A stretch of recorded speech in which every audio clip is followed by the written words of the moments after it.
Hello everyone, कैसे हो आप सब। आई होप आप सब अच्छे होंगे, स्वस्थ होंगे। स्वागत है आपका मेरे यूट्यूब चैनल स्टडी जोन 99 में। भाई आज बात करने वाले हैं हम जो हमारे बोर्ड एग्जाम के स्टूडेंट हैं उनके ऊपर हम बात करने वाले हैं। ठीक है, देखो लाखों बच्चे हर साल मेहनत करते हैं लेकिन जो उनका लास्ट में रिजल्ट आता है इतना अच्छा नहीं आ पाता। ठीक है, परसेंटेज डाउन हो जाती है। ठीक है, तो परसेंटेज डाउन हो जाते हैं, मार्क्स इतने अच्छे नहीं आ पाते हैं। लेकिन उनके सवाल होते हैं कि भाई हमारे पास मार्क्स कैसे इतने कटे, हमने तो अच्छा कोचिंग सेंटर लगाया था। ठीक है, कोचिंग सेंटर लगाया था, अच्छी मोटी खासी फीस गई थी हमारी, रिवीजन अच्छे से करा, एनसीईआरटी पढ़ी थी, अच्छे से नोट्स पढ़े थे, अच्छे से स्टडी करी थी, सेल्फ स्टडी भी बहुत करी थी। लेकिन लास्ट में जो रिजल्ट आया वो मेरे मुताबिक नहीं आया। ठीक है, जो नंबर मुझे अचीव करने थे, जिस नंबर की मुझे नीड थी, उतने नंबर मेरे नहीं आए, उतनी परसेंटेज मेरी नहीं बनी है ना। मान लो मेरे को सारे क्वेश्चन के आंसर आते थे, फिर भी मेरी इतनी परसेंटेज क्यों नहीं बनी, है ना। यही सवाल आप सबके मन में होते हैं और इसी सवाल के आंसर जो इस आपके जो सवाल है उसके ही उत्तर देने में यहाँ पर आया हूँ। ठीक है, जो आपके क्वेश्चन है उसके ही मैं आंसर देने यहाँ पर आया हूँ। ठीक है, तो उसके बारे में ही हम बात करने वाले हैं। वो मिस्टेक आप ना करो। मान लो आपकी जो क्लास में 35 स्टूडेंट है, उनमें से 15 स्टूडेंट पढ़ाकू है, लेकिन इन 15 में से भाई कोई एक ही टॉप करता है क्लास के अंदर। ठीक है, अच्छी परसेंटेज जिसकी आती है वही टॉप करता है ना।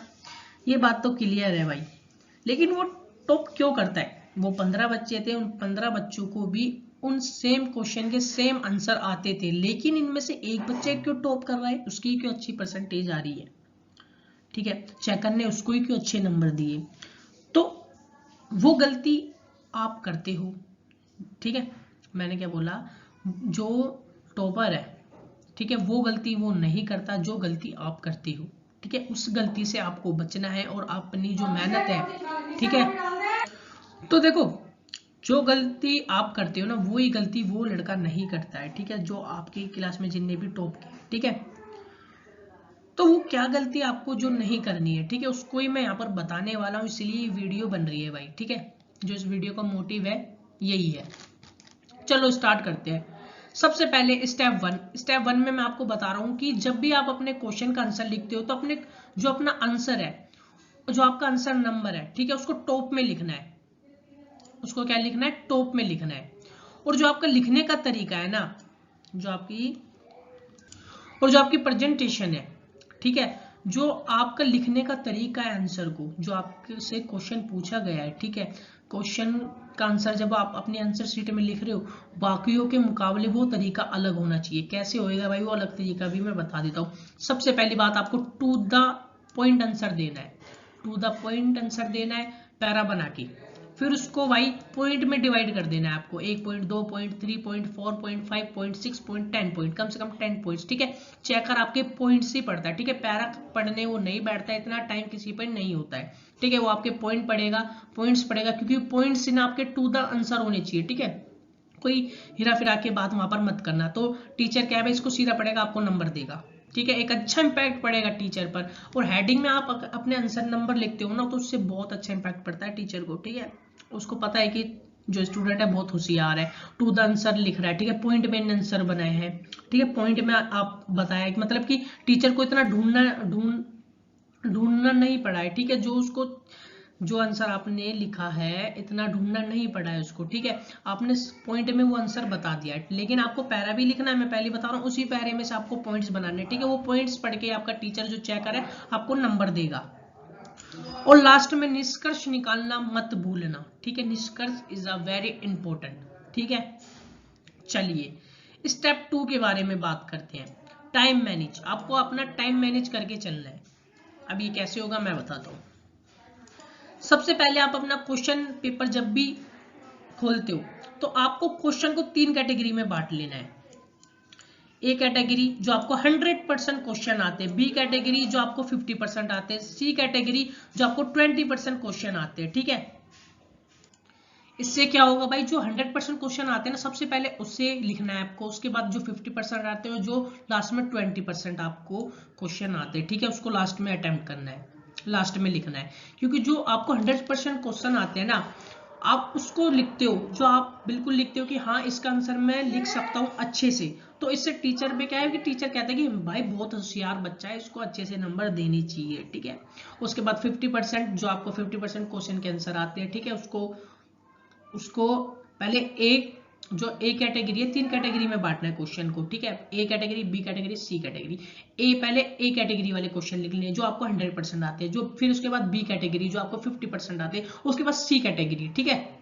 तो इससे भाई आपके जो क्वेश्चन आपको बिल्कुल पता है कि 20% आपको क्वेश्चन आते हैं जो सी कैटेगरी वाले, लास्ट में आप उसको अटेम्प्ट करना, ठीक है। इससे क्या होगा, आपकी गलती के कम चांस होंगे। मैंने देखो आपको क्या बताया कि सबसे पहले जब अपना क्वेश्चन पेपर ओपन करते हो तो आपको क्वेश्चन जो आपके जितने भी 10 क्वेश्चन है, 20 क्वेश्चन है, 30 क्वेश्चन है, 40 क्वेश्चन है, तो आपको क्वेश्चन को 3 कैटेगरी में बांटना है, A category, B category, C category. A category वाले आपको फर्स्ट, ठीक है, ए कैटेगरी वाले जो क्वेश्चन है आपको पहले लिखने हैं, ठीक है, क्योंकि वो आपको 100% आते हैं। बी कैटेगरी जो आपको 50% आते हैं, सी कैटेगरी जो आपको 20% आते हैं, ठीक है। इससे टीचर पे ना आपको विश्वास हो जाएगा कि आप बहुत अच्छे स्टूडेंट हो, ठीक है, आपको सारे क्वेश्चन आते हैं, ठीक है, सारे क्वेश्चन के आंसर आपको आते हैं, ठीक है। इससे एक अच्छा इंपैक्ट पड़ेगा टीचर पर, ठीक है। चलिए ये बात भी हमने समझ ली। और हाँ, एक चीज मैं और बता देता हूं आपको कि आपको जो आपको 20 मिनट मिलते हैं ना स्टडी करने के लिए क्वेश्चन पेपर, उस 20 मिनट में ये नहीं कि आप लिखने लग जाओ, आपको अच्छे से स्टडी करनी है, मैं ठीक है, क्वेश्चन को अच्छे से समझना है कि क्वेश्चन में पूछा क्या गया है, ठीक है। ऐसा नहीं कि कुछ भी लिख के आ जाओ, उस चैप्टर से रिलेटेड कुछ भी लिख कर आ जाओ, ऐसा नहीं लिखना भाई। आपसे क्वेश्चन में जो पूछा है ना उसके अकॉर्डिंग आपको लिखना है, ठीक है। और क्वेश्चन को पढ़ने के बाद आपको 3 कैटेगरी में क्वेश्चन को बांटना है जो मैंने आपको बताया है, ठीक है। अब आता है स्टेप 3, आपको नए पेन का यूज नहीं करना है। कई टीचर होते हैं, ठीक है, कई टीचर होते हैं या आपके ट्यूशन वाले बोलते हैं, आपको उनकी नहीं सुननी है भाई, मेरी सुनोगे ज्यादा बेटर रहेगा, ठीक है। मैंने क्या बोला, नए पेन का यूज नहीं करना है। कई स्टूडेंट कहते हैं नया पेन, नई शुरुआत और अच्छे से लिखेंगे हम, ठीक है, तो वो चीज आपको नहीं करनी है, ठीक है। आपको अपने पुराने पेन का ही यूज करना है। इससे आपकी स्पीड है ना, इसकी आपकी स्पीड और तेजी से लिखना, आप लिखोगे ना तो वो सही रहेगा।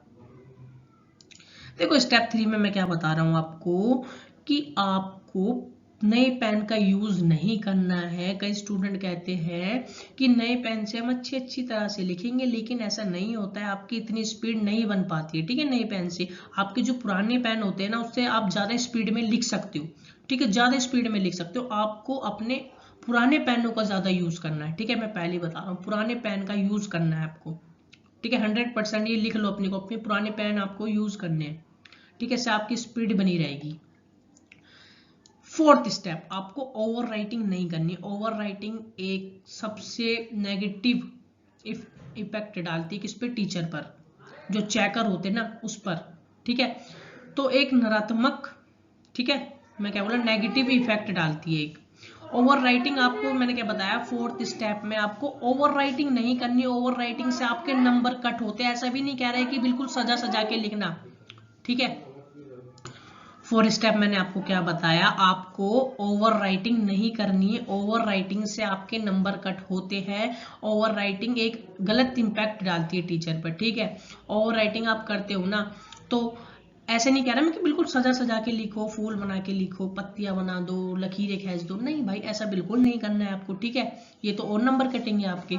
आपको ऐसा लिखना है कि टीचर के समझ आए, चेक करके समझ आए, इतना लिखना है, ठीक है। ओवर राइटिंग नहीं करनी है जल्दी में, ठीक है।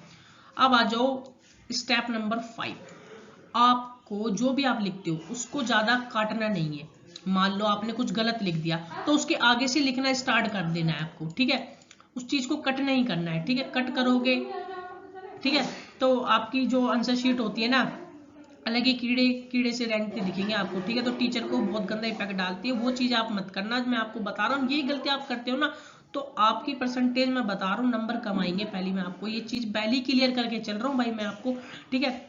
जो भी शब्द आपने जो भी वर्ड लिख दिया, ठीक है, लिख दिए भाई, गलत लिख दिए, कोई बात नहीं, आपको उसको आगे से लिखना स्टार्ट करना है, ठीक है। जो मान लो आपने कुछ गलत लिख दिया उसको सही करके आगे से लिखना स्टार्ट कर देना। ये नहीं कि उसको ही काट रहे हो आप, नहीं, ऐसा मत करना, ठीक है। नेगेटिव नंबर चले जाएंगे इससे। तो मिलते हैं नेक्स्ट वीडियो में। जय हिंद, वंदे मातरम। स्टडी जोन 99 के साथ बने रहना।